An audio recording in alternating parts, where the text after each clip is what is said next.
انا عايز اروح ليبيا تهريب، ممكن نصايح عن الموضوع ده؟ بص يا جماعة، الناس اللي بتفكر تسافر ليبيا تهريب والكلام ده ما انصحكش.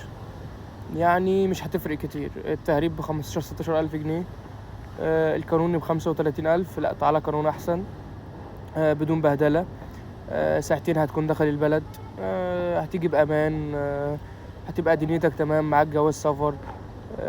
حتى وانت مروح، عاوز تروح بري، عاوز تروح طيران، هيبقى الدنيا متاحة معاك. انما تهريبة ما انصحكش، لانها بهدلة وكمان غلط، وكمان ممكن تتباع في السكة، وكمان ممكن تتخطف في السكة، والله اعلم توصل ولا لا، او ترد ولا لا. فخليك طيران افضل. صدقني مش هتفرق، والفرق مش كتير، بس خليك طيران افضل. الناس اللي بتسأل عن التهريب وكده، بلاش تهريب، خليك رسمي.